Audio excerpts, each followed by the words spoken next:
দুনিয়ার থেকে ততটুকু নেবেন যা না নিলে নয়। দিনের থেকে আমি নিতে না করতেছি না, আপনাকে একটা ভালো ঘরে থাকতে না করতেছি না, একটা ভালো গাড়ি আপনি যদি একটা ভালো বলা উচিত না, কি বলবো, ইউজফুল গাড়ি বা বাহন আপনার থাকতেই পারে আপনার ইসের উপরে।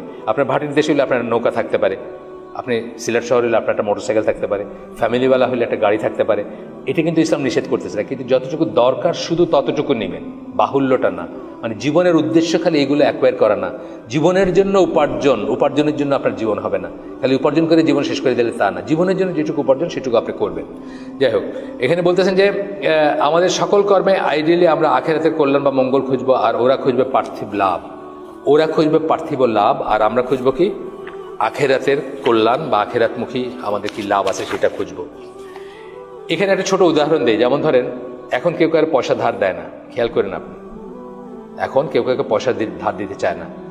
তার কারণ আমাদের ওয়ার্ল্ড ভিউটা ওদের মতো হয়ে গেছে। আমরা চিন্তা করি তোমার পয়সা দিয়ে আমার লাভ কিটা, আপনার যে আমি 1 বছরের জন্য পয়সা দিব আমার কি লাভ, এটার ভিতরে আমার কি আছে। এইটাই কিন্তু হচ্ছে ওদের ওয়ার্ল্ড ভিউ, এটা আমাদের ওয়ার্ল্ড ভিউ না। আমাদের লাভ কি, আপনি আমার ভাই, আপনাকে কর্জে হাসানা দিলাম, আপনার কষ্টটা লাঘব করলাম, আমি আল্লাহর কাছে রিওয়ার্ড চাই, আপনার কাছে কিছু চাই না, আপনার কাছে সুদ চাই না। 10টা সুপারি নিয়ে 11টা সুপারি দিয়ে এটা আপনার আমি বলতেছি না। এখন সিলেটের গ্রামে কিন্তু এটা করে। সিলেটের গ্রামে কিন্তু খুব অন্যভাবে সুদ ছড়াই গেছে।